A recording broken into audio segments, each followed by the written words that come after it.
Right, మంచిది. దేవుని యొక్క మహాప్రేమ, కృప, కనికరాన్ని బట్టి, దేవుడు మనకిచ్చిన ఆరోగ్యాన్ని బట్టి, ఆయుష్కాలాన్ని బట్టి ఈరోజు లేఖనాల పరిశోధనలో రాజుల మొదటి గ్రంథం మరి గత వారం ప్రారంభించుకున్నాం. మొదటి అధ్యాయంలోనే ఉన్నాం. 40వ వచనం వరకు చదువుకున్నట్టున్నాం కదా. మొదటి అధ్యాయము 40. ఓకే, 41 నుంచి మనం ధ్యానం చేద్దాం. చిన్న ప్రార్థన చేసుకుందాం. క్రీస్తు యేసునందు మమ్ములను మిక్కిలిగా ప్రేమించిన మా పరలోకపు తండ్రి, అద్వితీయుడ, ఆత్మస్వరూపి, అనంత జ్ఞానమైన దేవ, మీ సర్వశక్తి కలిగిన నామమును బట్టి మీకు స్తోత్రములు.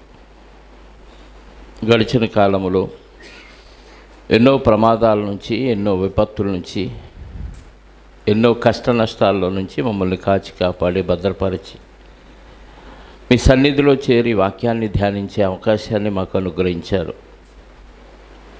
ఉదయకాలం నుంచి ఇప్పటి వరకు ఎంతోమంది వారి దేహాలను విడిచిపెట్టి వెళ్ళిపోయారు. వారి జాబితాలో మేము లేకుండా సజీవులుగా ఉండి మీ వాక్యాన్ని ధ్యానించడానికి మీరు ఇచ్చిన అవకాశాన్ని బట్టి స్తోత్రాలు. ఇదిగోనైనా క్రీస్తు పూర్వం జరిగిన రాజుల చరిత్రను మేము నేర్చుకుంటూ ఉండగా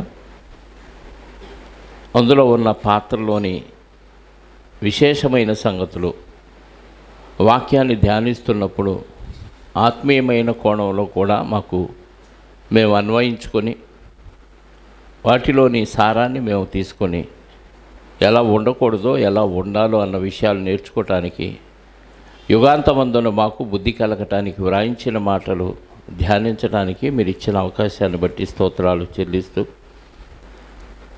ఇదిగో తండ్రి, మొదటి అధ్యాయంలోని 41వ వచనం నుండి ధ్యానించుచుండగా మీ ఆత్మ సహాయాన్ని మెండుగా బోధిస్తున్న నాకును వింటున్న మీ పిల్లలకును అనుగ్రహించమని మా రక్షకుడు, మా ప్రాణ విమోచకుడు, పాప విమోచకుడైన క్రీస్తు యేసు యొక్క జ్ఞానము కలిగిన నామములు ప్రార్థించి అడిగి వేడుకొనుచున్నాను పరలోకపు తండ్రి, ఆమేన్. చేరువచ్చిన మీ అందరికీ ప్రభు అయిన క్రీస్తు నామములో నా శుభాలు, వందనాలు.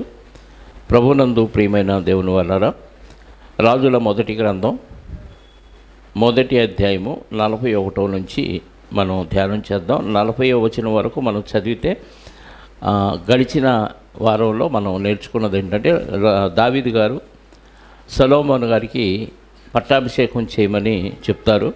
కాబట్టి యాజకుడైన సాదోక్ గారు, ప్రవక్త అయిన నాతాను గారు, యెహోయాదా కుమారుడైన బెనయ, కెరేతీయులు, పెలేతీయులు రాజైన దావీదు కంచరగాడిద మీద సొలొమోన్ని ఎక్కించి గీహోనుకు తీసుకొని రాగా, యాజకుడైన సాదోకు గుడారములో నుండి తైలపు కొమ్మును తెచ్చి సొలొమోనుకు పట్టాభిషేకము చేశారు. అప్పుడు వారు బాకా ఓదగా కూడిన జనులందరూ రాజైన సొలొమోను చిరంజీవి అగునుగాకని కేకలు వేసిరి.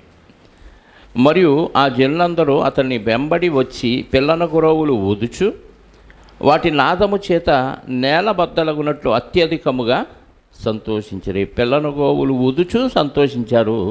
ఆ శబ్దానికి నేల బద్దలయ్యేంత శబ్దం వచ్చింది. ఓ పక్క అదోనియా మంచి విందు ఏర్పాటు చేసుకున్నాడు, కొంతమందిని సమకూర్చుకొని విందు ఏర్పాటు చేసుకున్నాడు. ఇక్కడ దావీదు గారు ఆజ్ఞతో సొలొమోను గారికి పట్టాభిషేకం జరిగింది. ఆ శబ్దం చాలా దూరం వినపడింది. అంతవరకు అక్కడ సీన్ కట్ చేస్తే 41వ వచనం నుండి అదోనియాను అతను పిలిచిన వారందరూ విందులో ఉండగా, ఎక్కడైతే ఆయన పట్టాభిషేకం చేయించుకొని విందు ఏర్పాటు చేసుకున్నాడో అక్కడ విందు జరుగుతుంది అదోనియా దగ్గర. విందు ముగియబోవు సమయమున, అక్కడ లాస్ట్కి వచ్చేసారు. ఇంకా విందు ముగియబోవు సమయమున ఆ చప్పుడు వారికి వినబడును. ఏ చప్పుడు? సొలొమోను గారు పట్టాభిషేకంలో పిల్లను గురవులు ఊదుచూ సంతోషిస్తూ కేకలు వేసిన శబ్దం అక్కడ విందు ఆరగిస్తూ ముగింపులోకి వచ్చిన అదోనియా ఆయన దగ్గర ఉన్న వారందరికీ వినపడింది. ఆ చప్పుడు వారికి వినబడును. యోవాబు బాకానాదం విని పట్టణమందు ఈ అల్లరి ఏమని అడుగుగా, అక్కడ ఉన్నాడు యోవాబు గారు. ఏంటి పట్టణంలో అల్లరి, పెద్ద శబ్దం వస్తుంది ఏంటి అని అడగగా, యాజకుడైన అబ్యాతారు కుమారుడైన యోనాతాను వచ్చాను. అంతలోకే యాజకుడైన అబ్యాతారు కుమారుడైన యోనాతాను, సొలొమోను గారి కుమారుడైన యోనాతాను కాదు. యాజకుడైన అబ్యాతారు కుమారుడైన యోనాతాను వచ్చెను. అదోనియా ఆ యోనాతాను చూసి, యోనాతాను లోపలికి రమ్ము, నీవు ధైర్యవంతుడవు, నీవు శుభ సమాచారముతో వచ్చుచున్నావనగా. అంటే ఆ ఫేస్ చూడగానే ఏమనిపించింది? ఏదో గుడ్ న్యూస్ తీసుకొని వస్తున్నాడు అనిపించింది. అంటే ఆ రోజుల్లో రాజులకి వచ్చే వ్యక్తిని బట్టి అందరూ పరిచయం కాబట్టి ఆ వచ్చే వ్యక్తిని బట్టి వీడు బ్యాడ్ న్యూస్ తెస్తున్నాడా గుడ్ న్యూస్ తెస్తున్నాడా అనేది వాళ్ళ వ్యక్తిని బట్టి వాళ్ళు ఎస్టిమేషన్ వేసేవాడు. ఈ యోనాతాన్ అనే వ్యక్తి ఎప్పుడూ శుభవార్తలే తెస్తావు, ప్లస్ ఇతను ధైర్యవంతుడు కాబట్టి నవ్వుతూ సంతోషంతో వస్తున్నాడు. వీళ్ళు విందులో ఉండగా వచ్చి ఆయన వాకిట్లోకి రాగానే ఈయన చూసి ఏమన్నాడు? అదోనియా, లోపలికి రమ్ము, నువ్వు బహుధైర్యవంతుడవు, నీవు శుభ సమాచారంతో వచ్చుచున్నావు అనగా. దావీదు గారు కూడా అబ్షాలోము మీద యుద్ధానికి పంపించినప్పుడు ఒక వ్యక్తి పరిగెత్తుకుంటూ వస్తే ఆ వ్యక్తిని చూసి కాపలా ఉన్న వ్యక్తి సమాచారం చెప్తే, పలానోడా, వీడైతే శుభ సమాచారం తెస్తాడు అని ఆ వ్యక్తిని బట్టి దావీదు గారు చెప్పారు. ఆ సందర్భం గుర్తుందా? 18వ అధ్యాయము 2వ గ్రంథం, సమూయేలు గారు రాసిన 2వ గ్రంథం 18వ అధ్యాయం 27వ వచనం చూడండి. 27వ వచనం. కావలివాడు మొదటివాడు పరిగెత్తుడు చూడగా వాడు సాదోకు కుమారుడైన అహిమయస్సు అని నాకు తోచుచున్నది అనినప్పుడు రాజు, అంటే దావీదు గారు, వాడు మంచివాడు, శుభవర్తమానము చెచ్చుచున్నాడని చెప్పాను. అహిమయస్సు వస్తున్నాడు అని చెప్పగానే ఆడు మంచివాడు, వాడు శుభవర్తమానం తెస్తున్నాడు. దూరంగా ఉండగానే ఎవడు వస్తున్నాడో చెప్పగానే ఆడు తెచ్చే వర్తమానం ఏంటో చెప్పేశాడు దావీదు గారు. ఇక్కడ కూడా ఈ అదోనియా అనే అతను ఈ యోనాతాను గురించి ఏం చెప్తున్నాడు? నువ్వు ధైర్యవంతుడు కాబట్టి అతను ఖచ్చితంగా శుభవర్తమానమే తెస్తాడు. వాస్తవంగా అతను తెస్తుంది శుభవర్తమైనవి, కాకపోతే వీళ్ళకి బ్యాడ్ అది. ఎందుకు? వ్యతిరేకంగా ఇంకొక రాజు అక్కడ పుట్టాడు కాబట్టి. వచ్చుచున్నావనగా యోనాతాను అదోనియాతో ఇట్లా, నేను అక్కడ జరిగిన విషయాలన్నీ యోనాతాను గారు చెప్తున్నాడు. నిజముగా మన ఏలినవాడును రాజునకు దావీదు సొలొమోనును రాజుగా నియమించి ఉన్నాడు. వెంటనే పేల్చేశాడు బాంబు. అక్కడ ఏవేవైతే జరిగినాయో అవన్నీ చూసి ఇక్కడ చెప్తున్నాడు. నిజముగా యాజకుడైన సాదోకు, ప్రవక్త అయిన నాతానును, యెహోయాదా కుమారుడైన బెనాయాయును, కెరేతీలు, పెలేతీలు అతనితో కూడా పంపగా వారు రాజు కంచరగాడిద మీద అతన్ని ఊరేగించిరి. యాజకుడైన సాదోకు, ప్రవక్త అయిన నాతాను గిహోను దగ్గర అతనికి పట్టాభిషేకము చేసిరి. అక్కడ నుండి వారు సంతోషముగా వచ్చి ఉన్నారు. అందువల్ల పట్టణము అల్లరి ఆయను, మీకు వినబడిన ధ్వని ఇదే. అక్కడ ఏం జరిగిందో చెప్పాడు. సౌండ్ ఏది అని అడిగారు కదా. అడగగానే మీకు వినబడిన సౌండ్ ఏది అని అంటే, ఇదిగో సొలొమోను గారికి వాళ్ళు పట్టాభిషేకం చేశారు. ఎవరెవరు చేశారో మొత్తం డీటెయిల్స్ అన్నీ చెప్పాడు. చెప్పి ఇంకా చెప్తున్నాడు 46వ వచనం. మరియు సొలొమోను రాజ్యాసనం మీద ఆసీనుడై ఉన్నాడు. అందుకై రాజు సేవకులు మన ఏలినవాడును రాజునకు దావీదునకు కృతజ్ఞతలు చెల్లింపవచ్చి, ఈయన సింహాసనం మీద కూర్చున్నాడు సొలొమోను గారు. చాలామంది వచ్చారు. వచ్చి దావీదు గారికి కృతజ్ఞతలు చెల్లించడానికి వచ్చి, నీకు కలిగిన ఖ్యాతి కంటే సొలొమోనునకు ఎక్కువైన ఖ్యాతి కలుగునట్లు నీ రాజ్యము కంటే అతని రాజ్యము ఘనముగా ఉండునట్లు దేవుడు దయచేయునుగాక అని చెప్పగా, ఎవరితో చెప్పారు ఈ మాట? దావీదు గారితో చెప్పారు. నీ రాజ్యం కంటే సొలొమోను గారి రాజ్యం ఎక్కువగా ఉండాలి. నీకు కలిగిన ఖ్యాతి కంటే సొలొమోను గారి ఖ్యాతి ఎక్కువగా వచ్చేటట్టుగా దేవుడు దయచేయునుగా. కంటే దావీదు గారిని మించి సొలొమోను గారి రాజ్యం ఉండాలి. దావీదు గారిని మించి సొలొమోను గారికి ఖ్యాతి, పేరు ప్రఖ్యాతులు రావాలి అని కోరుకుంటున్నారు వచ్చిన వారు. ఇది కూడా ఎవరు చెప్తున్నారు? ఈ మాట యోనాతాను అక్కడ అదోనియాకు చెప్తున్నాడు. ఆ సౌండ్ ఇదే అని చెప్పి ఆకలా ఏం జరిగిందో, ఎవరెవరు వచ్చారో, ఏమేమి చెప్పారో అవన్నీ అక్కడ చెప్తున్నాడు. ఇంకా అయిపోలా. ఖ్యాతి సొలొమోను గారికి ఎక్కువైన ఖ్యాతి కలుగునట్లు నీ రాజ్యము కంటే అతని రాజ్యము ఘనముగా ఉండునట్లు దేవుడు దయచేయునుగాక అని చెప్పగా రాజు మంచం మీద సాగిలపడి నమస్కారము చేసి ఇట్లా నేను అంటే దావీదు గారు ఇలా అన్నాడు. ఆ మాటలు విన్న తర్వాత ఏమన్నాడు? నేను సజీవునై ఉండగా ఈ దినములో జరిగినట్లు నా సింహాసనం మీద ఆసీనుడొకటకు ఇశ్రాయేలు దేవుడైన యెహోవా ఒకని నాకు దయచేసినందుకు ఆయనకు స్తోత్రము కలుగునుగాక. నేను బతికుండగానే, నేను చనిపోయిన తర్వాత నా కొడుకు వచ్చాడో రాలేదో నాకు తెలియదు. నేను బతికుండగానే నా వంశంలో నుంచి నా కుమారుణ్ణి రాజుగా చేసిన దేవునికి, ఇశ్రాయేలు దేవునికి స్తోత్రము కలుగునుగాక. అందుకు అదోనియా పిలిచిన వారు భయపడి లేచి తమ తమ ఇళ్లకు వెళ్ళిపోయారు. అంటే 48వ వచనం వరకు యోనాతాను అదోనియాతో చెప్పాడు విషయం అంతా. ఎవరెవరు ఏం మాట్లాడారు, దానికి రాజుగారు దావీదు గారు ఏమన్నాడు అన్నారు. అక్కడ విందు జరుగుతున్న ప్లేస్లో కదా ఈ మాటలన్నీ వెళ్ళి చెప్పింది యోనాతాను. అర్థమవుతుందా? అదోనియా దగ్గర విందు జరుగుతుంది. విందు లాస్ట్లో ఉన్నప్పుడు ఈ శబ్దం వినపడింది. ఈ శబ్దం ఏంటా అని వాళ్ళు ఆలోచించుకుంటూ ఉన్న సమయంలో యోనాతాను లోపలికి వచ్చాడు. నువ్వు బాగా ధైర్యవంతుడు, శుభవచనం తెచ్చి ఉంటావు, ఏంటి చెప్పంటే అనగానే ఈ విషయాలన్నీ చెప్పాడు యోనాతాను. ఎవరితో?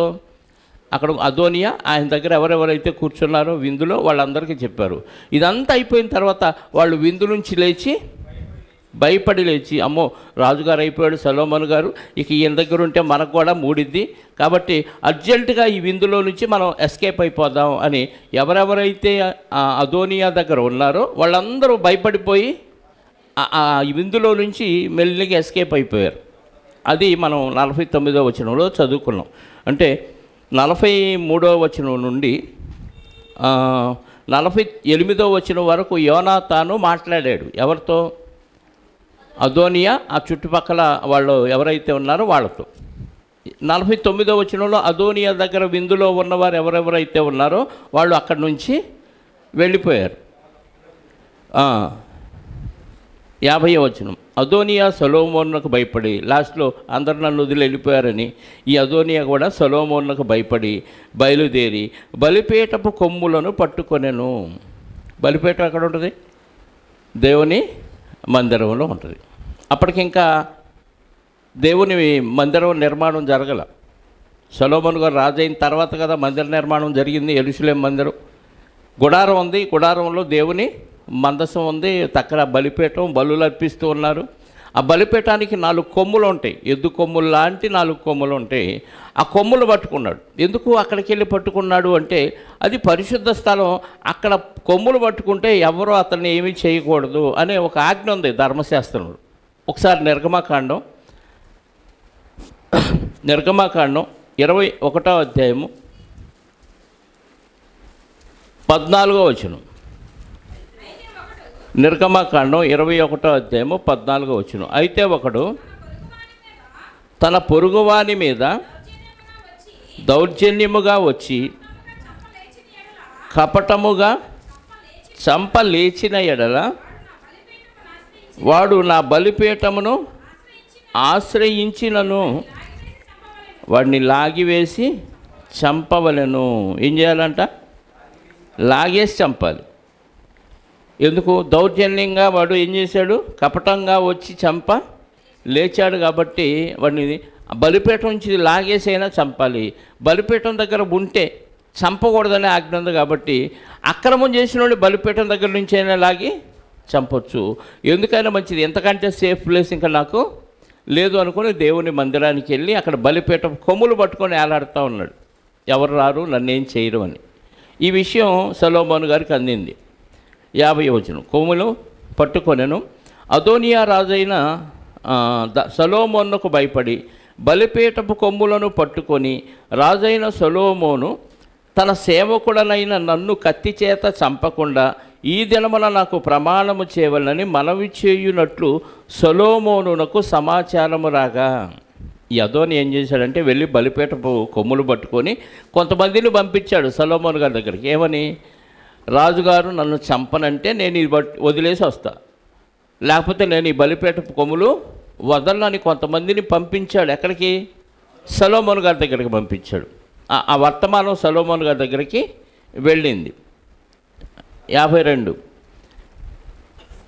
సొలొమోను ఇలాగూ సెలవిచ్చెను, అతడు తన్ను యోగ్యునిగా అగపరచుకొనిన ఎడల అతని తల వెంట్రుకలలో ఒకటైనను క్రింద పడదు గాని అతని యందు దౌష్ట్యము కనబడిన ఎడల అతనికి మరణశిక్ష వచ్చునని సెలవిచ్చి, అతనిలో మరణానికి కారణం ఏమి కనపడకపోతే ఆయన తల వెంట్రుకల్లో ఒక్కటి కూడా రాదు, అంటే చావడు అని. ఏదన్నా తేడా కనపడింది అనుకోండి, ఖచ్చితంగా వాడిని ఎవడు రక్షించలేడు అని బలిపీఠమునొద్ద నుండి అతన్ని పిలువనంపించెను. అతడు వచ్చి రాజైన సొలొమోను ఎదుట సాష్టాంగపడగా. ఈ విషయం అతనికి చెప్తే అదోనియాకి ఏమర్థమైంది? ఆయనకి, నీలో దుర్మార్గం కనపడకపోతే నీ తల వెంట్రుకల్లో ఒకటే రాలదు, దౌష్యం కనపడితే చంపేస్తానన్నది. ఈ వార్త అతనికి చెప్తే బలిపీఠం దగ్గర నుంచి వచ్చాడు. మరి ఏమర్థమైందో అదోనియాకి తెలియదు, కానీ మొత్తానికి చంపను అన్నదే అర్థమై ఉంటుంది. లేకపోతే రాడుగా బలిపీఠం కొమ్ములు వదిలేసి. ఎందుకు చంపనన్నాడు? దౌష్యం కనపడకపోతే చంపనన్నాడు, కనపడితే చంపుతాడు కదా. మరి ఆ విషయం సరిగ్గా క్లారిటీగా అర్థం కాలేదు కాబట్టి వచ్చి ఉంటాడు. రాగానే ఏమన్నా సింపుల్గా బలిపీఠమునొద్దుండి అతను పిలువనంపించాను. అతడు వచ్చి రాజైన సొలొమోను ఎదుట సాష్టాంగపడగా. సాష్టాంగపడటం అంటే తెలుసా? ఈ శిరస్సు దగ్గర నుంచి ఫ్రంట్ మొత్తం నేలకి అంటుకోవాలి. అది సాష్టాంగ నమస్కారం అంటే. మన జీవితంలో ఒకసారి కూడా దేవుడికి చేసి ఉన్నాం ఆ నమస్కారం కదా. సాష్టాంగ పడ్డాడు, ప్రాణభిక్ష పెట్టమని సొలొమోను గారి దగ్గర ప్రాణభిక్ష. ఇంతకీ అదోని ఎవరు? దావీదు గారి 4వ భార్య కుమారుడు. ఒకసారి సమూయేలు 2వ గ్రంథం 3వ అధ్యాయం చూడండి. సమూయేలు 2వ గ్రంథం 3వ అధ్యాయము. సమూయేలు 2వ గ్రంథం 3వ అధ్యాయము 2 నుంచి చూద్దాం. హెబ్రోన్లో దావీదుకు పుట్టిన కుమారులు ఎవరనగా, అమ్నోను అతని జ్యేష్ఠ కుమారుడు, యెజ్రెయేలురాలకు అహీనోయము వలన పుట్టాను. అమ్నోను చనిపోయాడు, చంపేశాడు కదా. అబ్షాలోము చెల్లెని చెరిచాడనే ఉద్దేశంతో అబ్షాలోము చెల్లెని చెరిచాడు కాబట్టి అమ్నోన్ని కుట్రబన్ని అబ్షాలోము చంపేశాడు, అతను చనిపోయాడు. నెక్స్ట్ కిలియాబు అను 2వ వాడు కర్మేలీయుడకు నాబాలు భార్య అయిన అబీగయలు వలన పుట్టాను. 2వ వ్యక్తి కిలియాబు, అబీగయలు. నాబాలు చచ్చిపోయాడు, అబీగయల్ని చేసుకున్నాడు. 2వ వాడు. 3వ వాడైన అబ్షాలోము గెషూరు రాజుకు తల్మై కుమార్తెకు మైకా వలన పుట్టాను. ఈ అబ్షాలోము కూడా యుద్ధంలో చనిపోయాడు. 2 కొడుకులు చనిపోయాడు. మిగిలింది ఎవరైనా కిలియాబు ఒకడు మిగిలి ఉన్నాడు, 2వ వాడు. 4వ వాడకు అదోనియా హగ్గీతు వలన పుట్టాను. 4వ వాడు అదోని. ఈ 4వ వాడు రాజుగారు ఎటు ముసలోడుగా ఉన్నాడు దావీదు గారు. ఇంకా పరిపాలన చేయగలిగిన సామర్థ్యం ఉన్నవాడు ఎవడలేడు. మొదటోడు ఎటు అమ్నోను చచ్చిపోయాడు, 3వ వాడైన అబ్షాలోము చనిపోయాడు. మరి కిలియాబు మరి పరిపాలనకు పనికిరాడో, నాకెందుకు రాజకీయం అనుకున్నాడో ఆయన సంగతి పక్కన పెడితే, నెక్స్ట్ రాజు అవ్వాలంటే ఎవరికి అర్హత? అదోనియాకు ఉంది కాబట్టి ఇంకా ఆయన ముసలోడయ్యాడు, పరిపాలన చేయలేడు, నెక్స్ట్ నేనే హ్యాండ్ ఓవర్ చేసుకుందామని సొంతగా పెత్తనం చేసి రాజు అయిపోయాడు. కానీ ఈలోపు బత్షెబా గారు వెళ్ళి ఆయన దావీదు గారు చేసిన వాగ్దానాన్ని గుర్తు చేయటం, వెంటనే దావీదు గారు సొలొమోను గారిని రాజుగా చేయటానికి ఆజ్ఞ ఇవ్వటం, ఇదంతా జరిగిపోయింది. నెక్స్ట్ మొత్తానికి రాజుగారు అయిపోయాడు సొలొమోను గారు. ఈ దెబ్బతో ఇంకా చంపేస్తాడనే భయంతో వచ్చి సాగిలపడ్డాడు. అంటే 4వ భార్య అయిన హగ్గీతు వలన పుట్టినవాడు అదోనియా. కాబట్టి సాష్టాంగ నమస్కారం చేశాడు సొలొమోను అతనితో. మళ్ళీ మనం రాజుల మొదటి గ్రంథం 1వ అధ్యాయం 53లో ఉన్నాం. బలిపీఠమునొద్ద నుండి అతను నంపించాను. అతడు వచ్చి రాజైన సొలొమోను ఎదుట సాష్టాంగపడగా సొలొమోను అతనితో, నీ ఇంటికి పొమ్మని సెలవిచ్చాను. వచ్చాడు, సాష్టాంగపడ్డాడు. వెళ్ళిపో, నీ ఇంటికి వెళ్ళిపో అన్నాడు. ఏం మాట్లాడాల. అమ్మయ్య బ్రతుకు జీవుడు అంటూ చక్కగా హ్యాపీగా ఇంటికి వెళ్ళిపోయి ఉంటాడు. 2వ అధ్యాయం ప్రారంభం. దావీదునకు మరణకాలము సమీపించగా అతడు తన కుమారుడైన సొలొమోనుకు ఇలాగూ ఆజ్ఞ ఇచ్చెను. దైవం దగ్గరకు వచ్చింది దావీదు గారికి. సొలొమోను గారిని పిలిచి ఇలా చెప్పాడు, లోకులందరూ పోవలసిన మార్గమున నేను పోవచ్చున్నాను కాబట్టి నీవు ధైర్యము తెచ్చుకొని నిబ్బరము కలిగి నీ దేవుడైన యెహోవా అప్పగించిన దాన్ని కాపాడి ఆయన మార్గములను అనుసరించిన ఎడల నీవు ఏ పని పూనుకొనినను ఎక్కడ తిరిగినను అన్నిటిలో వివేకముగా నడుచుకొందువు.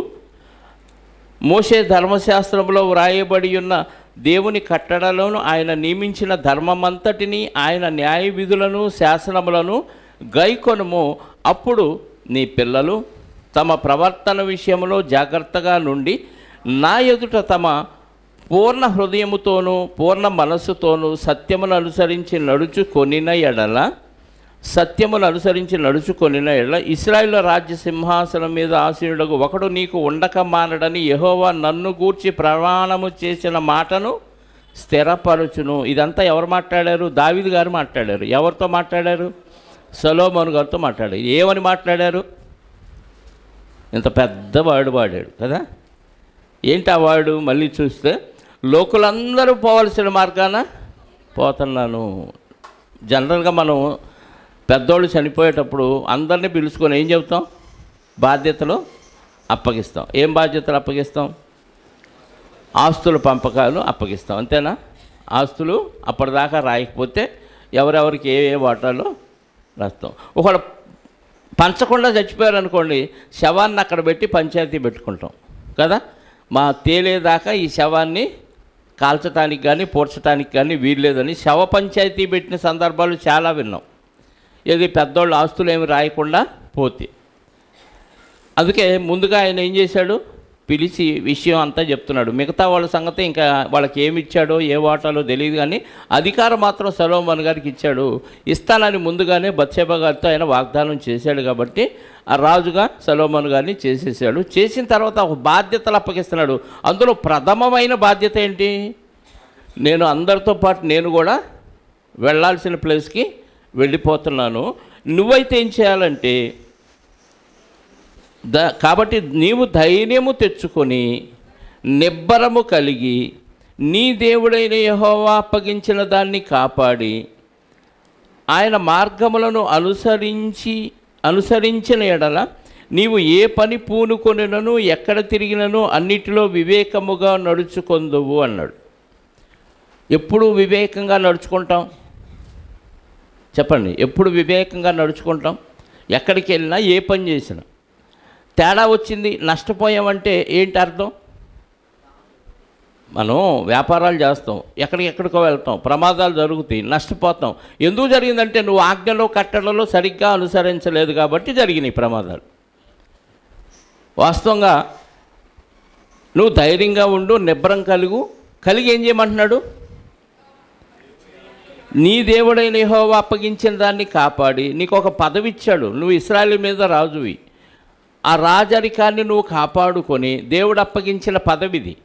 నువ్వు దీన్ని జాగ్రత్తగా మెయింటైన్ చేయాలి. దీన్ని కాపాడి ఆయన మార్గములను అనుసరించిన ఎడల, ఆయన మార్గములను అనుసరించని ఎడల, అనుసరిస్తే నువ్వు ఎక్కడికి వెళ్ళినా ఏం చేసినా అన్నిట్లో నీకు వివేకం ఉంటుంది అన్నాడు. అనుసరించకపోతే అన్ని తేడాలు జరిగే అవకాశం ఉంటుంది. మనకి ఈరోజు తేడాలు జరుగుతున్నాయి అంటే మనం ఆయన మార్గాల్ని అన్నిటినీ అనుసరించట్లేదు కాబట్టి ఏదో తేడా జరిగింది.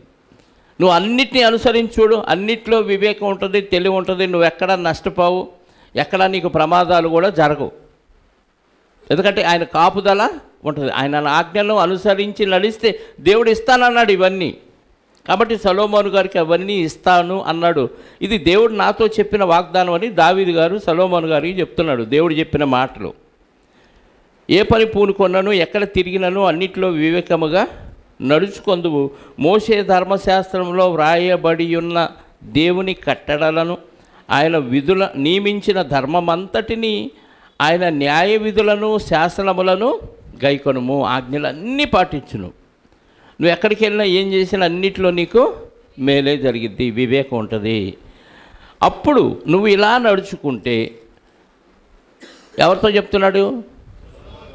సొలొమోను గారితో చెబుతున్న మాట దేవుడు దావీదు గారితో చెప్పిన మాట. గుర్తుపెట్టుకోండి, దేవుడు దావీదు గారితో చెప్పిన మాట ఇప్పుడు దావీదు గారు సొలొమోను గారితో చెప్తున్నాడు.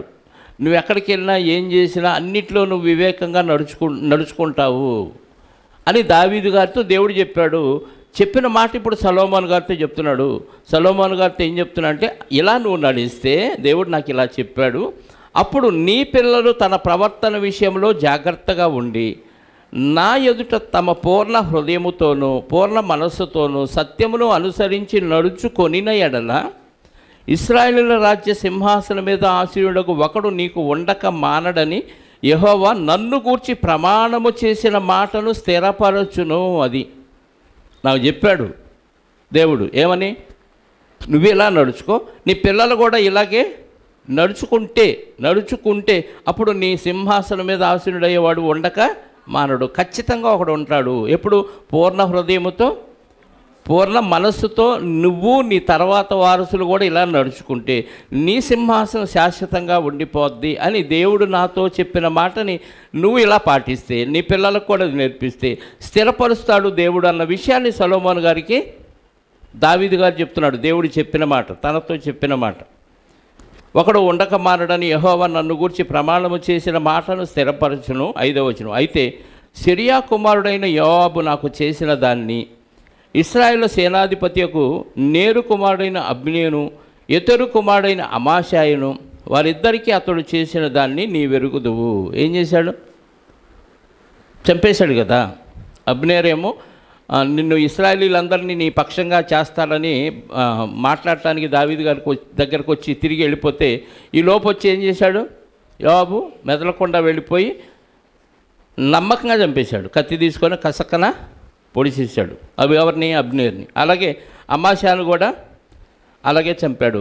ఇవన్నీ సొలొమోను గారికి తెలుసు. అంటే సొలొమోను గారు అప్పుడు ఉన్నాడు, పుట్టాడు, ఇవన్నీ గ్రహిస్తూ ఉన్నాడు. ఇవన్నీ నీకు తెలుసు. అంటే సొలొమోను గారు ఆ విషయాలు ఏ జోక్యం చేసుకోలేదు, కానీ విషయాలైతే సొలొమోను గారికి తెలుసు. ఇవన్నీ నీకు తెలుసు అంటున్నాడు దావీదు గారు. ఏ విషయాలు?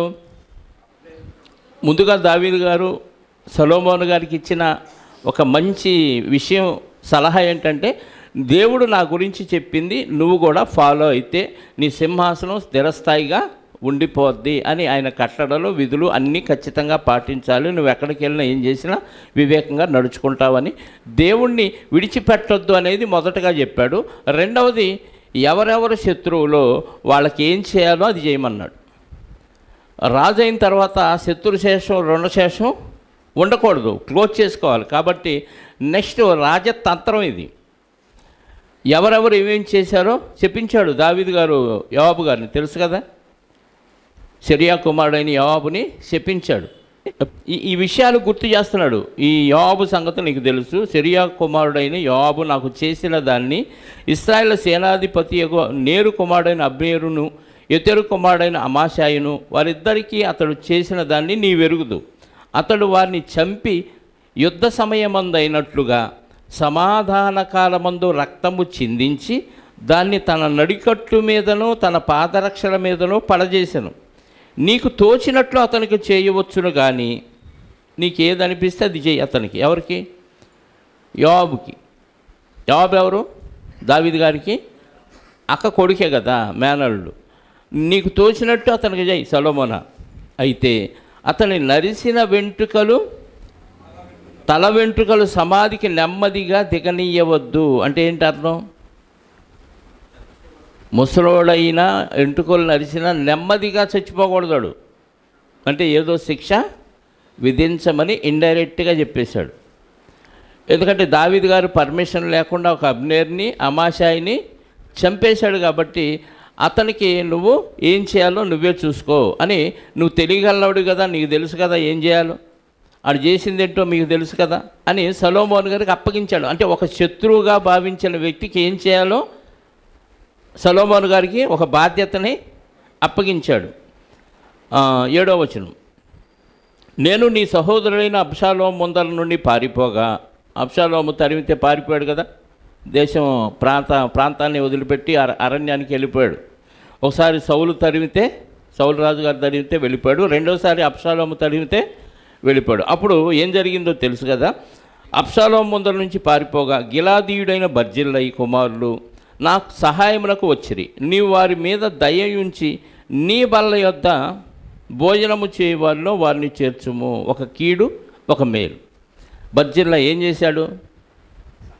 అరణ్యానికి వెళ్ళినప్పుడు చాలా హెల్ప్ చేయడు. సమూయేలు 2వ గ్రంథం 17వ అధ్యాయము 27వ వచనం నుండి ఉంటుంది. ఒకసారి చూడగలిగితే చూడండి. అమ్మోనీల రబ్బా పట్టణపు వాడైన నాహాషు కుమారుడగు షోబీయును లొదెబారు ఊరివాడగు అమ్మీయేరు కుమారుడైన మాకీరును రొగేలీము ఊరివాడును గిలాదీయుడైన బర్జిల్లయ్యు అరణ్యమందు జనులు అలసిన వారై, దావీదు గారి దగ్గర ఉన్న జనులు అలసిన వారై ఆకలి కొని దప్పికొని యుందురని తలంచి పలువురు పరుపులు పాత్రలు కొండలు గోధుమలు యవలు పిండి వేచిన గోధుమలు కాయధాన్యములు చిక్కుడుకాయల పేలాలు తేనె వెన్న గొర్రెల జున్ను ముద్దలు దావీదును అతని యొద్దనున్న జనులు భోజనము చేయుటకై తీసుకొని వచ్చిరి. ఎవరు? బర్జిల్లయి అతని కుమారులు. గిలాదీయుడినైనా బర్జిల్లయి అంటే మేలు చేశాడు. నేను అరణ్యానికి పారిపోయినప్పుడు నాకు నా చుట్టూ ఉన్న వారందరికీ చాలా ఆహార పదార్థాలు, పడుకోవటానికి బెడ్లు కూడా తీసుకొచ్చాడు. కాబట్టి అతనికి తిరిగి మేలు చేయి. ఏంటా మేలు? నీ బల్ల యొద్ద భోజనము చేయవారిలో వారిని చేర్చుము. సౌలు గారి కుమారుడు మెఫీబోషెతును కనుక్కొని ఎక్కడున్నాడని వెతికి తెప్పించుకొని నువ్వు బతికినంతకాలం నా బల్ల యొద్దే భోజనం చేయమని మెఫీబోషెతుకు దావీదు గారు ఎలాగైతే చేశాడో, ఇప్పుడు ఈ బర్జిల్లనే ఆయన నాకు మేలు చేశాడు. అతని కుమారులకు నువ్వు నీ భోజనపు బల్ల దగ్గరే భోజనం ఏర్పాటు చేయి బతికినంతకాలం. అది ఒకరోజు 2 రోజులు ఏదో మేలు చేశాడు కాబట్టి ఒకరోజు మా ఇంటికి ప్రేమ ఎందుకు రండి అని ఆ రోజు బరీగా పెట్టి ఇంకెళ్ళిపోండి అంటాం కాదు.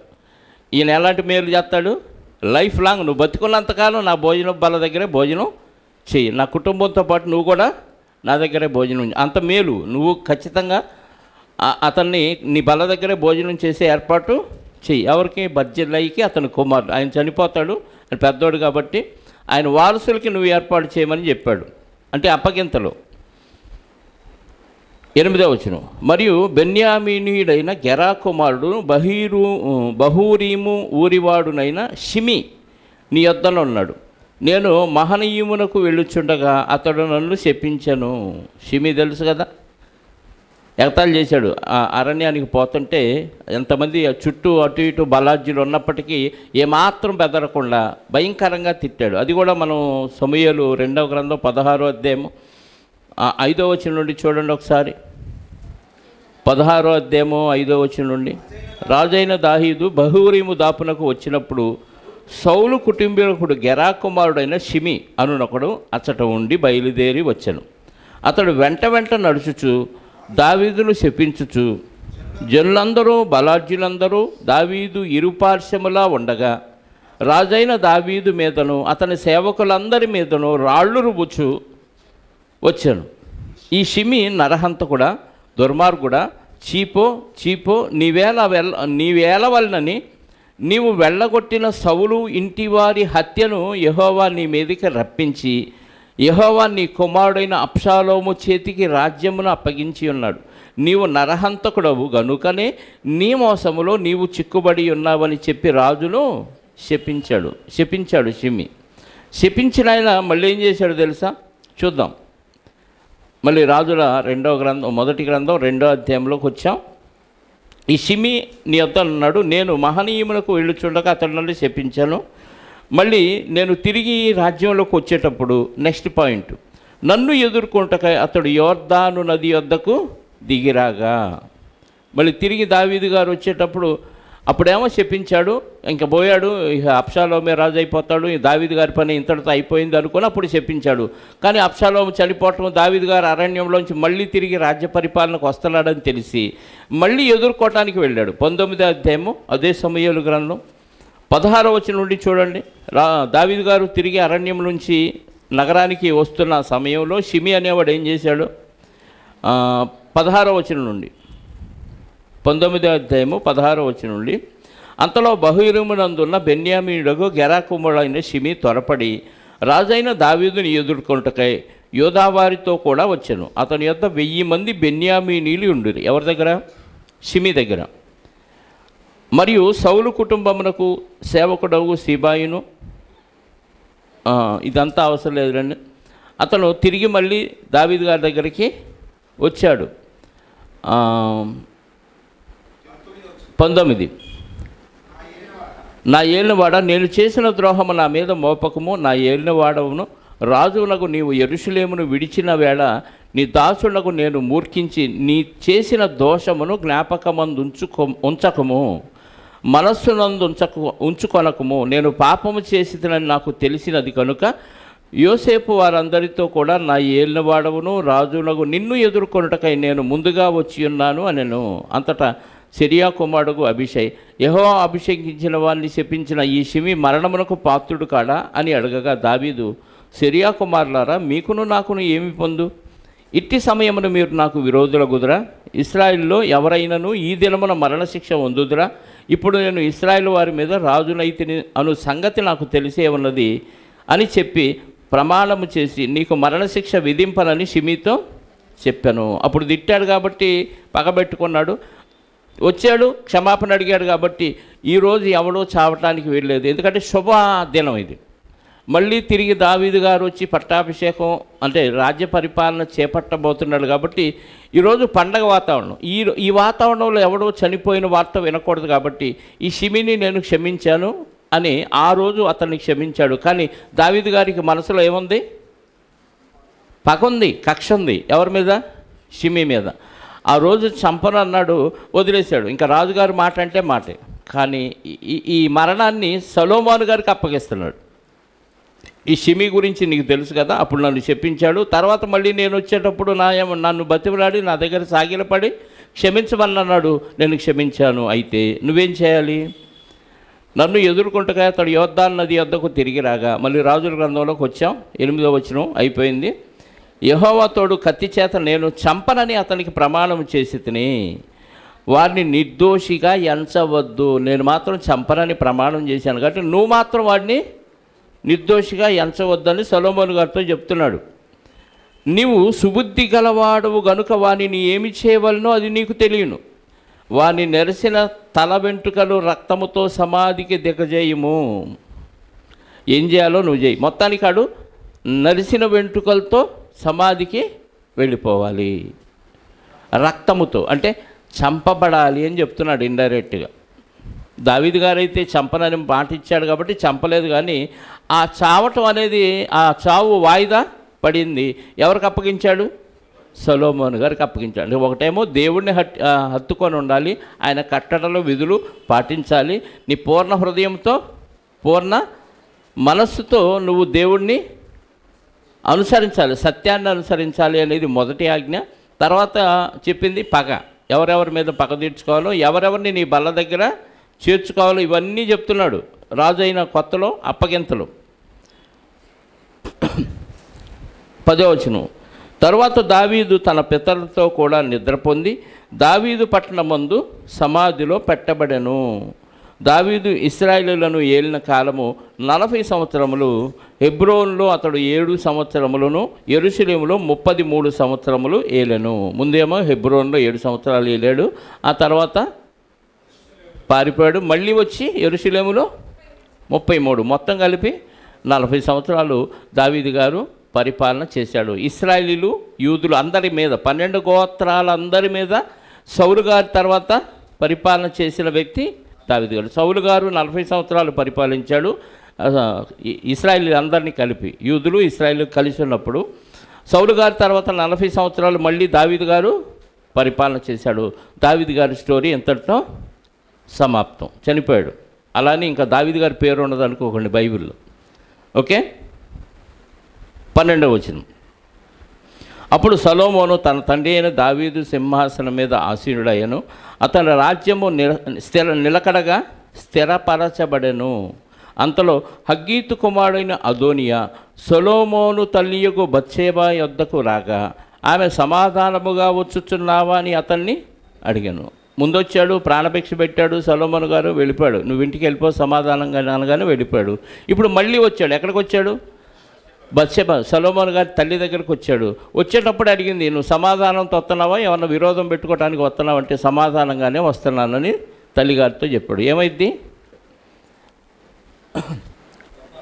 14వ వచనం. నీతో చెప్పవలసిన మాట ఒకటి ఉన్నదని నేను. ఆమె అది చెప్పుమనగా అతడు రాజ్యము నాదయ్యుండెననియు నేను ఏలవలనని ఇశ్రాయేలీయులందరూ తమ దృష్టి నా మీద ఉంచిరనియు నీవు ఎరుగుదువు అంటున్నాడు. ఎవరితో అంటున్నాడు? బత్షెబ గారితో అంటున్నాడు. రాజ్యం నాది, ఇశ్రాయేలీయులందరూ నువ్వే ఏలాలి మమ్మల్ని అడిగారన్న సంగతి నీకు తెలుసు అంటున్నాడు. అడిగారా? ఈడే సొంతగా రాజు అయ్యాడు. కానీ ఇక్కడికి వచ్చి కూడా కపటం పోలా. ఇంకా సొలొమోను గారు ప్రాణభిక్ష పెట్టినా ఆ కపట బుద్ధి పోలా. ఏదో ఒక ప్రత్యేకమైన కారణాన్ని బట్టి వచ్చాడు. వచ్చి అందరూ నన్నే కోరుకుంటున్నారు, నేనే పరిపాలించాలని కదా. అయితే నీకు ఆ సంగతి తెలుసు అంటున్నాడు బత్షెబ గారితో. అప్పుడు రాజ్యము నాదై ఉండెననియు నేను ఏలవలనని ఇశ్రాయేలీయులందరూ తమ దృష్టి నా మీద ఉంచిరనియు నీవు ఎరుగుదువు కదా. అయితే రాజ్యము నాది కాక నా సహోదరునిదయ్యను, అది యెహోవా వలన అతనికి ప్రాప్తమయ్యను. ఇప్పుడు నేను నీతో ఒక మనవి చేసుకొనుచున్నాను, కాదనకము అని ఆమె చెప్పుమనగా అతడు, రాజుకు సొలొమోను షూనేమీయురాలైన అబీషగును నాకు పెండికిచ్చున్నట్టు దయచేసి అతనితో నీవు చెప్పవలెను. ఎవరు అబీషగు? దావీదు గారు వృద్ధాప్యంలో చలి ఆగకపోతే ఇశ్రాయేల్ ప్రదేశం అంతటా తిరిగితే ఒక మంచి కన్యకను తీసుకొచ్చి వెట్టకెలగటానికి తీసుకొచ్చారు కదా. దావీదు గారు ఇప్పుడు చనిపోయారు. నెక్స్ట్ ఏమో విధవరాలు. దావీదు ఆమెని కూడలేదు అన్న విషయాన్ని కూడా మనం నేర్చుకున్నాం. కన్యక కాబట్టి ఏమని నేను చేసుకోవాలి అని ఏమైద్ది వాస్తవంగా అదోనియాకి? అభిషేకం పిన్ని అయింది. ఒక పిన్ని దగ్గరకు వచ్చి ఇంకో పిన్నిని చేసుకుంటానంటున్నాడు. ఎవరు? అదోని అదో రకంలాగా ఉన్నాడు కదా. నాకు బత్షెబ గారి దగ్గరకు వచ్చి అడుగుతున్నాడు. ఎవరిని? అభిషేకును నాకు ఇప్పించాలి, నువ్వు దయచేసి సొలొమోను గారితో ఈ విషయం చెప్పు అంటే ఆమె ఏంది సవతి కదా. ఎట్టయినా కొంచెం ఎంత లేదనుకున్నా సవతికి కొంచెం ఈర్చి ఉంటుంది. ఎటు ఆయన చనిపోయాడు, ఏమేమో కన్యక అడిగాడు, ఇచ్చేద్దాం, ఒక మాట అడుగుదాం సొలొమోను గారిని అని. సరే నేను అడుగుతాలే అంది. ఆమె అక్కడే ఖండిస్తే సమస్య ఉండేది కాదు. చెప్పమనగా బత్షెబ, మంచిది, నిన్ను గూర్చి రాజుతో చెప్పేదను అనేను. బత్షెబ రాజైన సొలొమోను వద్దకు అదోనియా పక్షమున చెప్పుటకు వచ్చినప్పుడు రాజు లేచి ఆమెకు ఎదురుగా వచ్చి ఆమెకు నమస్కారము చేసి సింహాసనం మీద ఆసీనుడై తన తల్లి కొరకు ఆసనం ఒకటి వేయింపగా ఆమె అతని కుడిపార్శ్వమున కూర్చుండెను. ఎంత గౌరవం చూడండి తల్లి అంటే. తల్లిగారు అలా వస్తూ ఉండగానే లేచి నిలబడి ఎదురెళ్ళి ఆమెను తీసుకొని వచ్చి అప్పుడు సింహాసనం మీద కూర్చొని నా కుడి పక్కన అమ్మగారికి ఒక సింహాసనం వేయండి అని ఒక సింహాసనం తెప్పించి అక్కడ వేపించి ఆమెను కూర్చోబెట్టాడు. అంటే తల్లి అంటే మంచి భక్తి భయం ఉంది. ఏం వల్లనే నేను రాజునయ్యాను. ఏమా వెళ్ళి అడిగింది, ముందుగానే భర్తతో మాట్లాడుకుంది, నా కొడుకునే రాజుగా చేయాలని. ఆమె వల్లనే నేను రాజు అయ్యాను.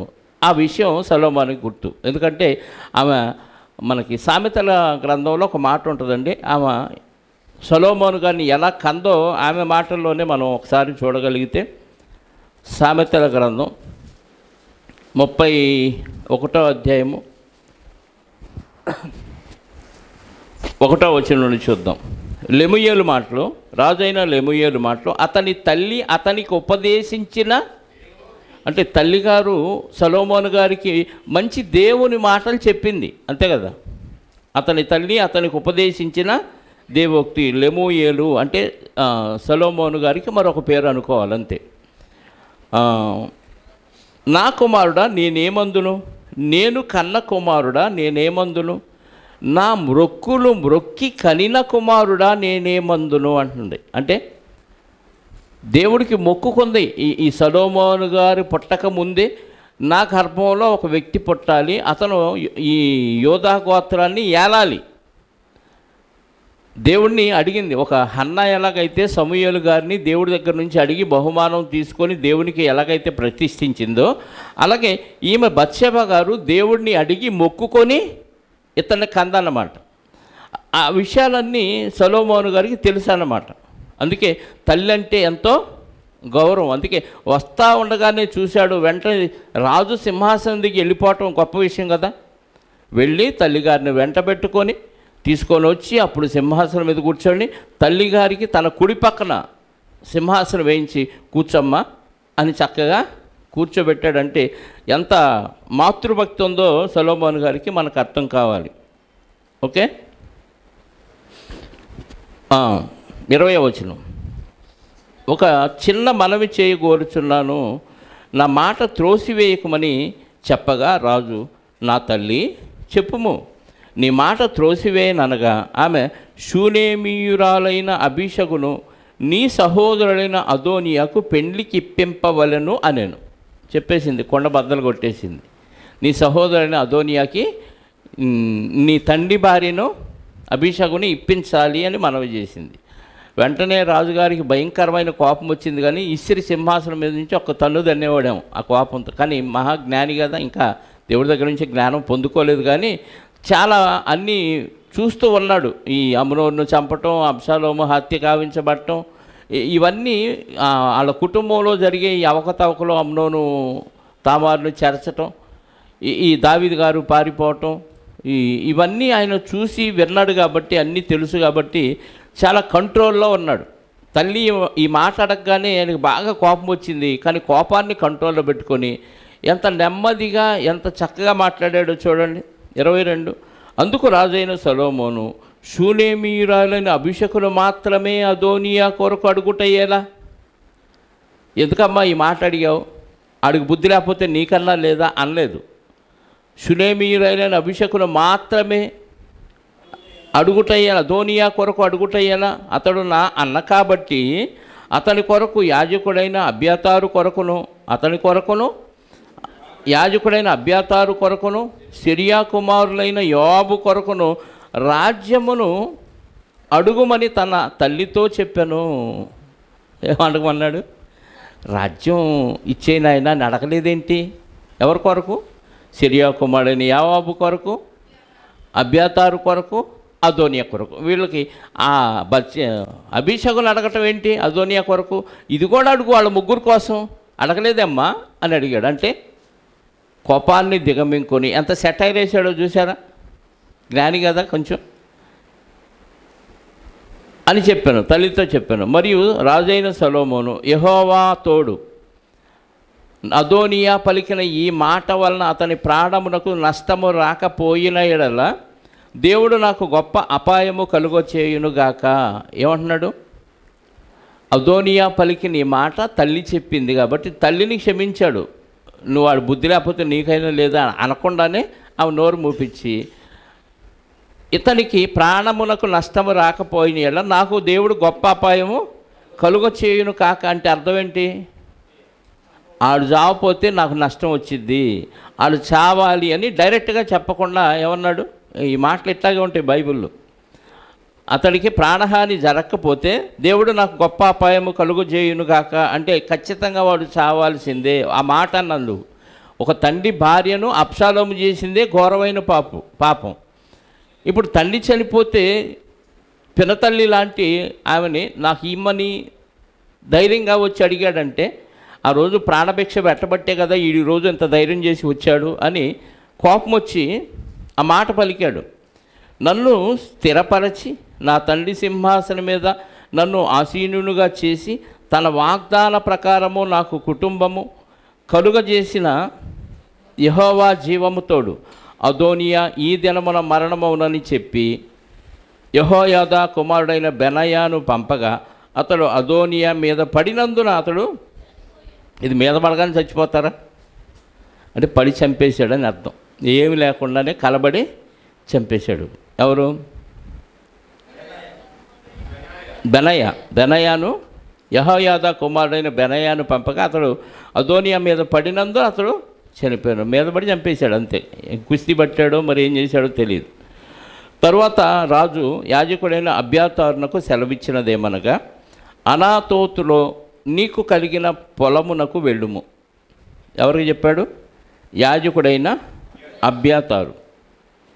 అనాతోతులో నీకు కలిగిన పొలమునకు వెళ్ళుము. నీవు మరణమునకు పాత్రుడవు అయితివి కానీ నా తండ్రి అయిన దావీదు ముందర దేవుడైన యెహోవా మందసమును మోసి నా తండ్రికి ప్రాప్తించిన శ్రమలన్నిటిలో శ్రమ పొందితివి గనుక ఈవేళ మరణశిక్ష నీకు విధింపను. తరువాత సొలొమోను అబ్యాతారును యెహోవాకు యాజకుడుగా ఉండకుండా తీసివేశాను. అంతకుముందు యాజకుడు ఎవరు? అబ్యాతారు. ఇప్పుడు తీసేశాడు. ఈరోజు నేను నిన్ను చంపను. ఎవరిని? అబ్యాతారుని చంపనని సొలొమోను గారు ఆ మాట ఇచ్చాడు. ఎందుకంటే నా తండ్రికి చాలా నువ్వు మేలు చేసావు కాబట్టి నేను చంపను అని అక్కడ ప్రమాణం చేశాడు. నువ్వు మరణానికి పాత్రుడు అయ్యావు, కానీ నీవు నా తండ్రి అయిన దావీదు ముందర దేవుడైన యెహోవా మందసమును మోసి నా తండ్రికి ప్రాప్తించిన శ్రమలన్నిటిలో శ్రమ పొందితివి గనుక ఈవేళ మరణశిక్ష నీకు విధింపను. తరువాత సొలొమోను అబ్యాతారును యెహోవాకు యాజకుడిగా ఉండకుండా తీసివేశాను. అందువలన యెహోవా ఏలీ కుటుంబీకులకు గూర్చి షిలోహులో ప్రమాణము చేసిన మాట నెరవేరెను. షిలోహులో ఏం చేశాడు ప్రమాణం? నీ కుటుంబంలో ఎవడు ఇంకా యాజకుడిగా ఉండడు, వృద్ధాప్యం వచ్చేదాకా ఎవడు బతకడని. ఎందుకంటే హోప్ని ఫినియాసులు ఏం చేశారు? ఏలీ కుమారులు లంచాలు పుట్టుకున్నారు, న్యాయాన్ని తిప్పేశారు, మరి వచ్చిన స్త్రీలతో వాళ్ళు వ్యభిచారం చేశారు. కాబట్టి ఈయన కూడా వాళ్ళని చూసి చూడనట్టుగా గద్దించలేదు. కాబట్టి ఇవన్నిటిని బట్టి ఇంకా నీ కుటుంబం ఇంతటితో సర్వనాశనం అయిపోద్ది, ఇంకా నీ కుటుంబంలో ఎవరు ఉండరు అన్నాడు. ఇదిగో ఆ కుటుంబంలో ఒక ఆయన పుట్టాడు, ఈకాబోదు కదా. ఆమె ప్రసవిస్తూ బిడ్డను కంది. మళ్ళీ ఆ సందర్భానికి వెళ్తే లేట్ అయిద్దిలేండి. ఈకాబోదును కంది. ఆ ఈకాబోదు వంశంలో నుంచి వచ్చిన ఆయనే ఈ అబ్యాతారు. ఇంతటితో ఆయన చాప్టర్ క్లోజ్ అయింది. ఇదిగో ఈ విషయం ఇక్కడ షిలోహులో ప్రమాణము చేసిన మాట ఇక్కడ నెరవేరింది. ఆ పోస్ట్ ఇంక అంతటితో ఆగిపోయిందన్నమాట. 28వ వచనం. యోబు అబ్షాలోము పక్షమున అవలంబింపకపోయినను అదోనియా పక్షమున అవలంబించి ఉండెను గనుక ఈ వర్తమానములు అతనికి రాగా అతడు పారిపోయి యెహోవా గుడారమునకు వచ్చి బలిపీఠపు కొమ్ములను పట్టుకొనెను. ఎవరి? యోబు, దావీదు గారి అక్కయ్య గారి కుమారుడు. అబ్షాలోము పక్షమున అవలంబింపకపోయినను అదోనియా పక్షమున అవలంబించి ఉండెను గనుక ఈ వర్తమానములు అతనికి రాగా అతడు పారిపోయి యెహోవా గుడారమునకు వచ్చి బలిపీఠపు కొమ్ములను, అదోనియా ఎలాగైతే బలిపీఠపు కొమ్ములు పట్టుకున్నాడో ఇప్పుడు అదోనియాకు సపోర్ట్ చేశాడు. ఎవరు? యోబు. కాబట్టి ఈ వార్త దావీదు గారికి తెలిసింది. దావీదు గారి తర్వాత సొలొమోను గారికి తెలిసింది. కాబట్టి నెక్స్ట్ సొలొమోను గారు ఏం చేస్తాడు? ప్రతీకారం తీర్చుకుంటాడని ఎక్కడికి వెళ్ళిపోయాడు? యెహోవా గుడారములో ఉన్న బలిపీఠపు కొమ్ములు అదోనియా ఎలా పట్టుకున్నాడో అలాగే వెళ్ళిపోయి పట్టుకున్నాడు. యోబు పారిపోయి యెహోవా గుడారమునకు వచ్చి బలిపీఠపు నొద్ద ఉన్నాడన్న సంగతి రాజుకు సొలొమోనుకు వినబడగా సొలొమోను యెహోయాదా కుమారుడైన బెనయాను పిలిపించి నీవు వెళ్ళి వాని మీద పడుమని ఆజ్ఞ ఇచ్చినందున బెనయా యెహోవా గుడారమునకు వచ్చి రాజు నిన్ను బయటికి రమ్మని సెలవిచ్చనని యోవాబుతో చెప్పాను. రాజుగారు పిలుస్తున్నాడు, నువ్వు బయటికి రా, ఆ కొమ్ములు వదిలేసి అని రాజుగారు సొలొమోను గారు పిలిచాడని చెప్పగానే బెనయ్య ఈయనేమన్నాడు? అది కాదు, నేను ఇక్కడనే చస్తాను అన్నాడు. ఆడకు మాత్రం నేను రాను, ఇక్కడనే చచ్చేదని అనగా బెనయ్య తిరిగి రాజుని వద్దకు వచ్చి యోబు తనతో చెప్పిన మాట రాజునకు తెలియజేశాను. ఆయన నువ్వు రమ్మన్నాడని చెప్పానయ్యా, నేను చెప్తే వాడు నేను ఇక్కడే చస్తాను కానీ ఆడకు రానని చెప్పాడు అని అనగానే ఆడు చెప్పిందే చెప్పో అన్నాడు. అందుకు రాజు ఇట్లా నేను అతడు నీతో చెప్పినట్లుగా చేయము, అతడు ధార పోసిన నిరపరాధుల రక్తమును నా మట్టుకును నా తండ్రి కుటుంబీకుల మట్టుకును పరిహారము చేయుటకై అతన్ని చంపి పాతి పెట్టుము. అతడు చేసిన నిరపరాధుల రక్తమును నా మట్టుకు నా తండ్రి కుటుంబీకుల మట్టుకును పరిహారము చేయుటకై అతన్ని చంపి పాతి పెట్టుము. నేరు కుమారుడైన ఇశ్రాయేలు వారి సమాధి సమూహాధిపతినైన అబ్నేరును యెతెరు కుమారుడును యూదావారి సేనాధిపతి అయిన అమాశాయును అను తనకంటే నీతిపరులను యోగ్యులను నగు ఈ ఇద్దరు మనుషుల మీద పడి యెహోవా నా తండ్రి అయిన యోవాబు నా తండ్రి అయిన దావీదు ఎరుగకుండా కత్తి చేత వారిని చంపివేసిన గనుక అతడు ధారపోసిన రక్తము యెహోవా అతని తల మీదకే రప్పించును. మరియు వీరు ప్రాణదోషమునకు యోవాబును అతని సంతతి వారును సదాకాలము ఉత్తరవాదులు కానీ దావీదునకును అతని సంతతికిని అతని కుటుంబీకులకును అతని సింహాసనములకును సమాధానము యెహోవా వలన ఎన్నటెన్నటికీ కలిగియుండును. ఆ యోవాబు వాళ్ళ కుటుంబానికి దావీదు గారు ఆల్రెడీ శపించేశారు కదా, ఆ శాపం ఇప్పుడు అమలైపోయింది. ఈ ఈ ఈ శాప దోషం దావీదు గారికి కానీ ఆ కుటుంబ సభ్యులకు కానీ ఎన్నటన్నటికీ యెహోవా వలన ఎన్నటన్నటికీ కలిగి ఉండును. కాబట్టి యెహోయాదా కుమారుడైన బెనయ్యా వచ్చి అతని మీద పడి అతన్ని చంపగా, ఎవరిని? యోవాబు గారిని చంపగా, అతడు అరణ్యమందుండు తన ఇంటిలో పాతి పెట్టబడెను. రాజు అతనికి బదులుగా యెహోయాదా కుమారుడైన బెనయ్యాను సేనాధిపతిగా నియమించెను. మరియు రాజు అబ్యాతారునకు బదులుగా యాజకుడైన సాదోకును నియమించెను. మిగతా భాగం వచ్చేవారం నేర్చుకుందాం, ప్రార్థన చేసుకుందాం. పరిశుద్ధుడైన మా పరలోకపు తండ్రి, మీ ఘనమైన శ్రేష్టమైన ఉన్నతమైన నామాన్ని బట్టి స్తోత్రాలు. రాజుల మొదటి గ్రంథం, ఈ గ్రంథములో మరి ఇశ్రాయేలుని పరిపాలించిన రాజులు అందరి చరిత్రలు మీరు రాయించారయ్యా.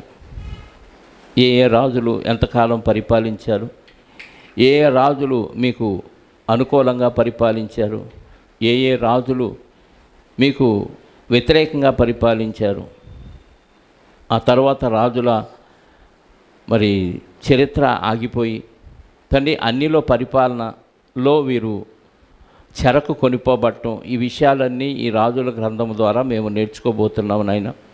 ఇప్పటి వరకు నేర్చుకున్న దాన్ని బట్టి మీకు స్తోత్రాలు, కృతజ్ఞతాస్తుతులు చెల్లిస్తూ, రాజైన దావీదు గారు మరి 40 సంవత్సరాలు ఇశ్రాయేలుని పరిపాలించాడని, ఆ తర్వాత సింహాసనం సొలొమోను గారికి వచ్చిందని, సొలొమోను గారికి దావీదు గారు మరణకాలంలో చేసిన అప్పగింతలు, అందులో ఎవరెవరికి ఏమేమి చేయాలన్న విషయాలు కూడా మేము నేర్చుకున్నాం.